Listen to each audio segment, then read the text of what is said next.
Imagine a cop, blinded by his own prejudice, harassing a frail black woman in the dead of night. The streetlights flicker in the eerie silence of downtown Richmond, Virginia. Everything feels still, like the world is holding its breath. Just as Officer Ronald Green thinks he's in control, the woman, who he believes is just another part of the background noise, calmly pulls out a badge, an FBI badge. FBI. The sudden revelation is enough to stop him dead in his tracks. How does one reckless act of violence unravel the life of a once powerful officer? How does a simple moment of intimidation flip on its head when the very person you're trying to threaten holds the true power? The truth is about to come crashing down in a way Ronald could never have predicted. But before we dive into this game-changing twist, where are you watching from? Let us know in the comments, and while you're at it, don't forget to subscribe to our channel. It's a quiet night. Too quiet for Officer Ronald Green. He's parked in his squad car, idly tapping his fingers on the steering wheel. Richmond's South Side is always like this during his late-night shifts. The streets are lifeless, the city asleep, with only the dull hum of the city's occasional streetlight casting an eerie glow on the cracked pavement. Ronald's eyes flick to the rearview mirror, catching the dim outline of an old liquor store. Its windows boarded up, its neon sign long since faded. Boring. Another night of nothing. 2:14 a.m. 2 more hours until his shift ends. He groans and runs a hand through his short, dark hair, the monotony starting to eat at him. What's the point? The neighborhood's long since gone downhill. Boarded up buildings, abandoned homes, and people who've long given up on hope. That's how he sees it anyway. They don't care. But wait, what's this? A woman. Just a few blocks ahead. A small figure shuffles along the sidewalk. She's hunched over, clutching a plastic bag in one hand, a cane in the other. What's she doing out here? Ronald squints, trying to get a better look. She's wearing a long, oversized coat that hangs off her small frame, and a large brimmed hat that shadows her face. She doesn't look like someone out for a late-night stroll. No, she's too old, too frail. What's she doing here? His instincts flare. Something's off. People didn't walk around in this neighborhood at this time, unless they had something to hide. His gut told him she didn't belong here. Not in this part of town, not at this hour. But his gut was always right. He drives slowly past her, eyes narrowing, watching her every move. She walks in a slow, deliberate manner, no urgency. Not even a glance toward his patrol car. What's she waiting for? He pulls his car to the curb, engine still running. A sense of unease creeps over him. She's not doing anything wrong, but there's just something about her presence, her calmness, that doesn't sit right. As he unbuckles his seatbelt, he feels the familiar rush of power surging through him. Here we go. He steps out of the car, the sound of his boots hitting the pavement echoing in the stillness. The woman doesn't react, doesn't flinch, doesn't speed up. That's not right. People like her should be scared when they see an officer. Hey! He calls out, his voice breaking the silence. The woman doesn't turn around. She stops but doesn't face him. She's too calm, and that irritates him. It doesn't follow the script. She should be shaking, should be frightened. What's wrong with her? He walks toward her, his body rigid with authority. Ma'am, it's late. What are you doing out here? His tone is sharp, clipped, demanding an answer. She finally turns, but there's no panic in her eyes, no sign of fear. Just calm. Why isn't she scared? Up close, she looks older than he initially thought. Her skin wrinkled, her hands frail, trembling slightly. Her clothes are worn secondhand. But none of that matters. He's looking for something more. Something that will justify his suspicion. I'm just heading home, officer, she replies softly, but with a firm resolve. Ronald's mind races. At this hour? What could she possibly be doing out here so late? He glances at the plastic bag. What's in the bag? He demands, his patience thinning. She lifts it slightly. Groceries. Nothing more, she says. Groceries? Ronald scoffs. His frustration bubbles to the surface. This wasn't enough. He wanted more, needed more. Something to escalate this situation. Something that would justify the power he was trying to reclaim. Show me, he orders, his voice lowering, demanding compliance. She sighs but doesn't argue. Slowly, she opens the bag, revealing a loaf of bread, a carton of milk, and a few cans of soup. That's it. Ronald's disbelief creeps into his tone. That's all you're carrying? She nods, silent, unfazed. His frustration surges again. What was she doing? Why wasn't she scared? He needs to regain control. He can't let her just walk away. Let me see your ID, he commands. As he steps closer, the edge in his voice is laced with unspoken threat. She doesn't protest, simply reaching into her coat pocket and pulling out a worn wallet. She hands him her ID.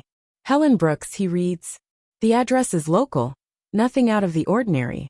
He flicks the ID back at her, more aggressively than necessary. You're out here for a reason, aren't you? He growls. His face inches closer to hers, his breath hot on her face. She stares at him, unblinking, unwavering. I'm just trying to get home, she says again, her voice still steady. And that's when it happens. For a moment, something shifts. The words sink in, like a weight he can't escape. The calmness in her voice, the way she holds her ground, doesn't make sense. He's the one with the badge, with the power. Why isn't she scared? You shouldn't be here at this time of night, he sneers. Doesn't she know how dangerous it is here? Doesn't she realize who's in control? She doesn't flinch. I've seen worse things than you could imagine, he mutters, his voice dropping to a growl. And then she speaks. This isn't about me, officer, she says, her voice still steady, calm, too calm. It's about you. Her words land like a slap to his face, leaving him stunned. What did she mean? Before he can fully grasp the impact of her words, his body reacts. His hand shoots out, grabbing her arm. She looks down at his grip, then back up at him. Let go of me, she says softly. But her words are firm, a challenge, and the grip in his hand tightens. How dare she? He shakes with fury, trying to force her into the role he wants her to play. The scared, submissive woman who cowers at the sight of a cop. You don't get to talk to me like that, he hisses, his anger boiling over. But she's not afraid. This isn't working. He's losing control. And that's when it happens. In an instant, before he knows what's happening, his fist connects with her face. She stumbles back, her cane clattering to the ground, groceries spilling onto the pavement. She doesn't scream. She doesn't cry out.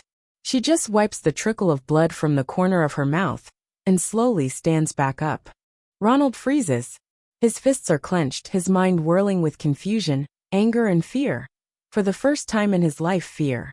You're going to regret that, she says softly, her voice cold and calm, a warning that chills him to the bone. And then, she reaches into her coat pocket. His hand instinctively flies to his holster. Is she pulling a weapon? But no. Instead, she pulls out a small black leather wallet.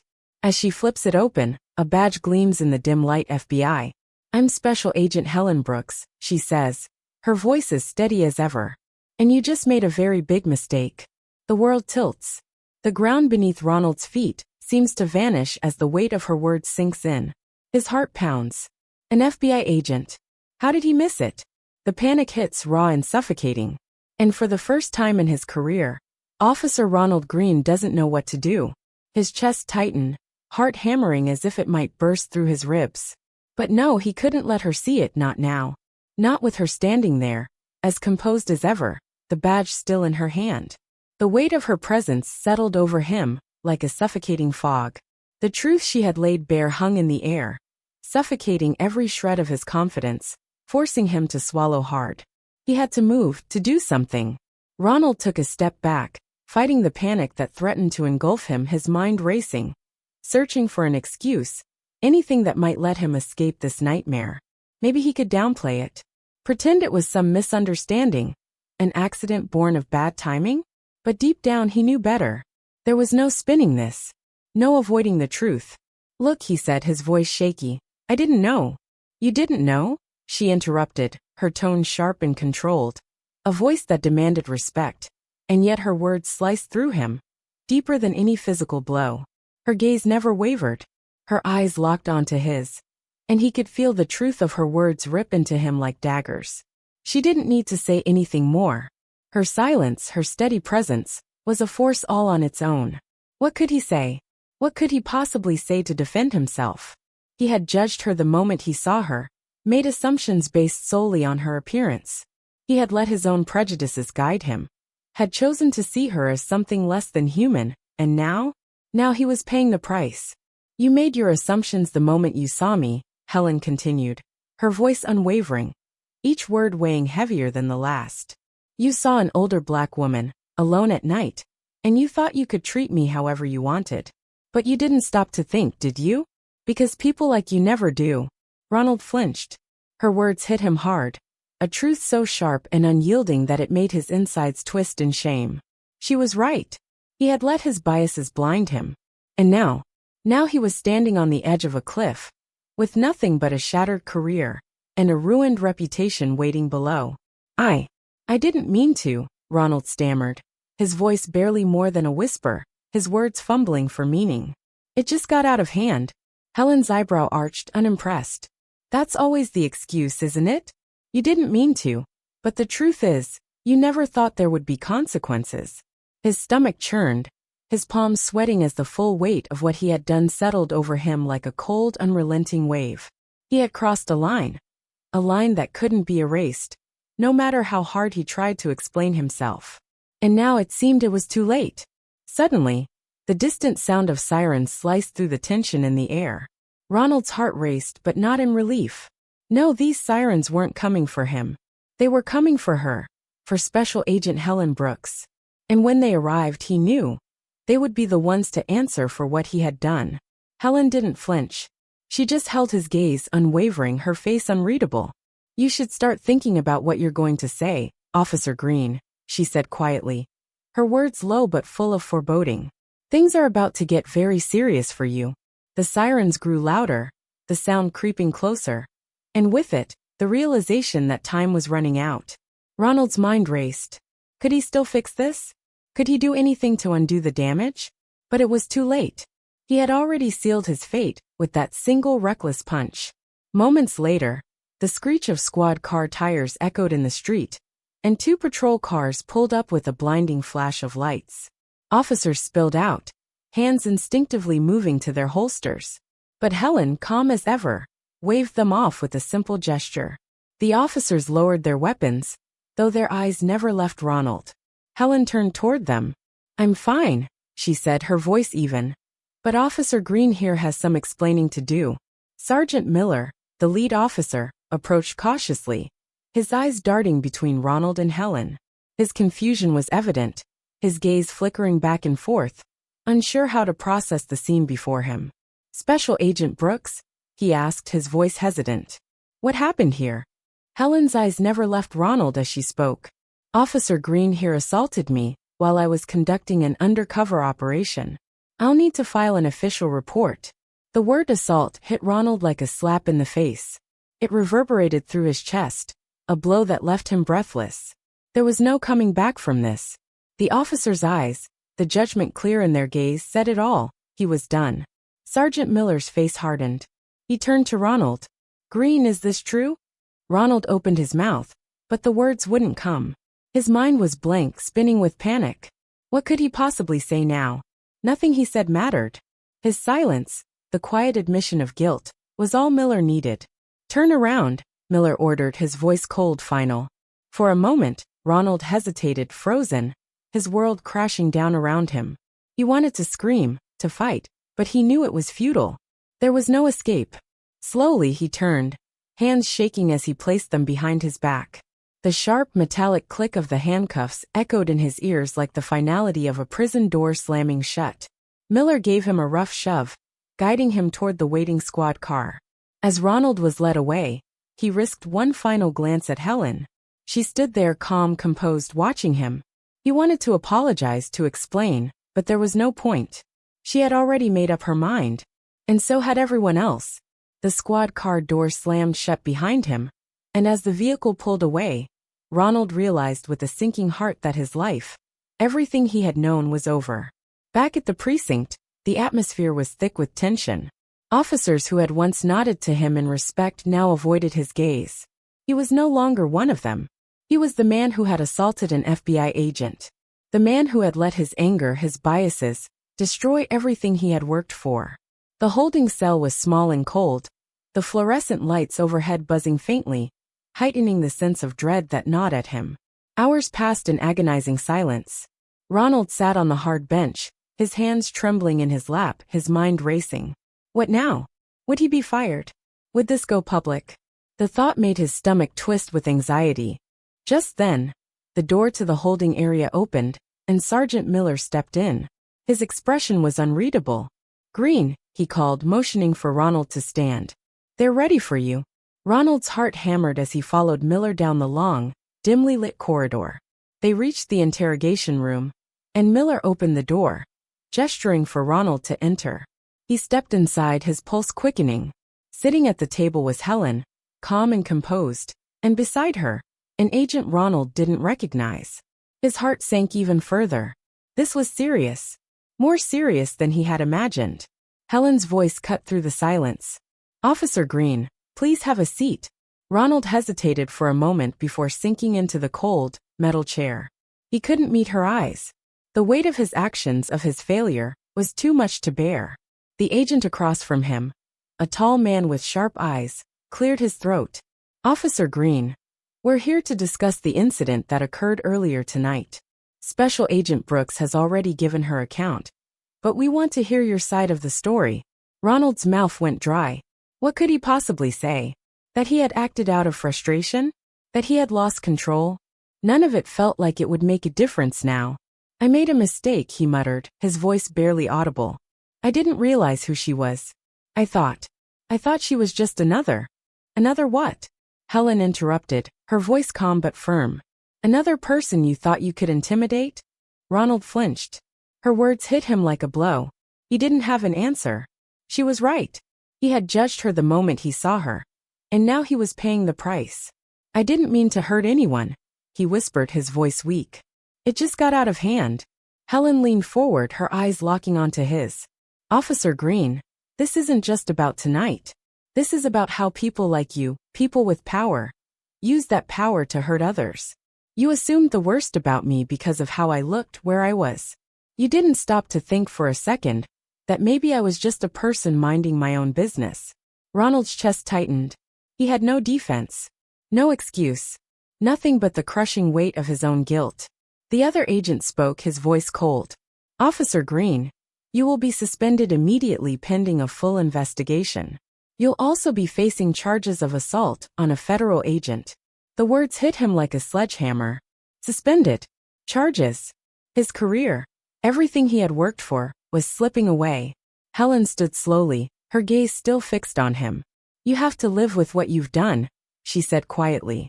"I hope you think about the choices you made tonight." With that, she turned and left the room, leaving Ronald alone with the weight of his guilt. For a long moment he didn't move. The enormity of what had just happened crushed him. His career, his life, his future. Everything was crumbling, and there was no going back.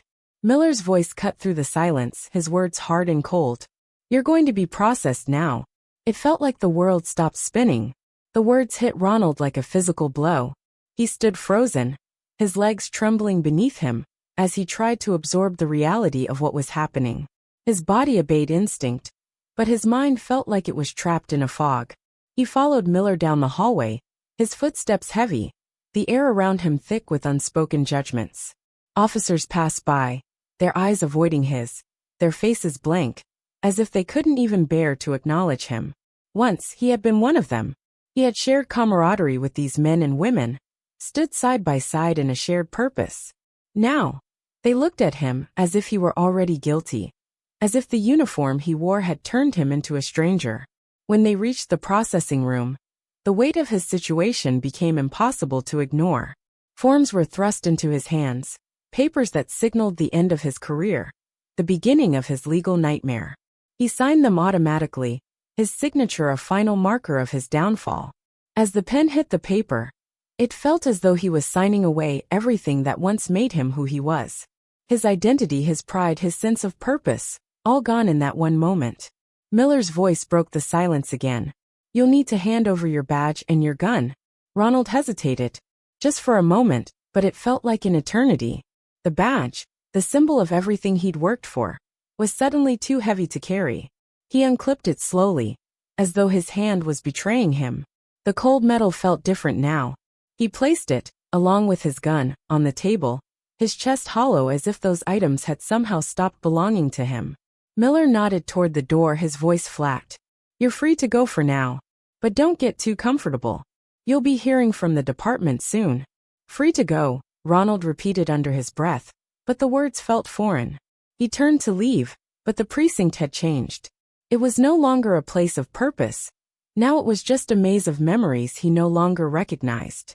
He walked through the hallways, keeping his head down, his heart heavy with the weight of his own shame. The whispers of those who once called him colleague followed him, their eyes burning into his back. When he stepped outside, the cold night air slammed into him like a punch. Just hours before, he'd been out on the streets, patrolling with authority, confident in control. Now everything felt different, the city, the streets, the people. Through the lens of his downfall, the world seemed alien to him, as if he no longer belonged. His mind drifted to Helen Brooks. He couldn't shake the image of her, standing there unshaken, even after he'd struck her. How could someone be so calm, so composed in the face of such cruelty? Her words haunted him, echoing in his head, relentless and demanding. This isn't about me. It's about you. Those words gnawed at his conscience, forcing him to face truths he'd been running from his entire career. His own biases, his own assumptions. He had failed to see people for who they were. Instead, he had seen them through the distorted lens of his own prejudice. And deep down he knew Helen was right. He had seen her not for who she was, but for what he assumed she represented. She had challenged his authority, just by existing in a way that didn't fit his expectations. That challenge had enraged him. His reaction had been driven by a prejudice he hadn't even known he carried until now. He wandered the streets, aimless, disconnected, the weight of his actions pressing down on him with every step. The thought of going home seemed unbearable. How could he sit alone with the torment of his own thoughts? It felt like hours before he found himself standing in front of a small, dimly lit bar, the neon sign flickering weakly above the door. He hesitated, then pushed the door open, stepping inside, hoping to lose himself in the haze of alcohol, and forget for just a little while. The bar was almost empty, a few patrons scattered about in the dim light. He walked up to the counter, sinking onto a stool, and ordered a drink. The bartender slid a glass toward him, and he downed it in one gulp, hoping the burn would numb the gnawing guilt eating away at him. But no amount of alcohol could silence the voice in his head, the voice telling him that he had crossed a line he could never uncross. He ordered another drink, then another, but the haze only deepened the ache inside him.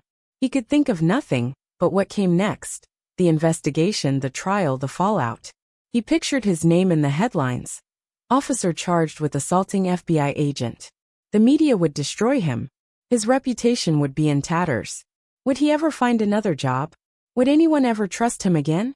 The hours passed, but the regret didn't fade. It grew, tightening around him like a noose, suffocating him. He couldn't go back. He couldn't undo the damage. All he could do was face the consequences. Days later, standing in front of his lawyer, Ronald swallowed hard. "What are you saying?"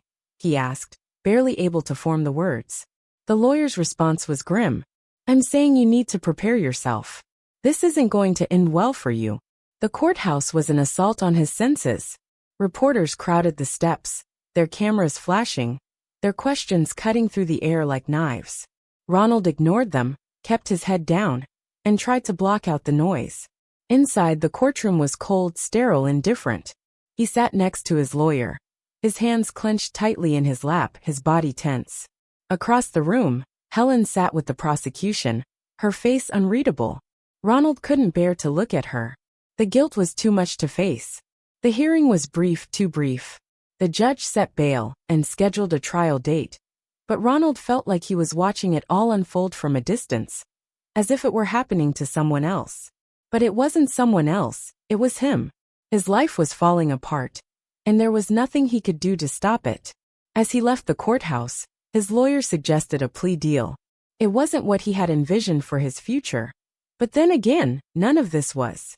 He nodded numbly, knowing the plea deal was his best shot at a lighter sentence. It wasn't justice, it was survival. Weeks later, the plea deal was finalized. Ronald would plead guilty to a reduced charge in exchange for a lighter sentence. It was the best he could hope for. The day of his sentencing arrived. Ronald stood in front of the judge, his heart pounding in his chest, the courtroom packed with reporters, Helen sitting at the front, her gaze fixed on him. The judge's voice echoed in his ears as she handed down the sentence. 6 months in prison, followed by probation. It was a mercy, but to Ronald, it felt like the end of everything. As he was led away in handcuffs, he caught one last glimpse of Helen. She said nothing, but her expression spoke volumes.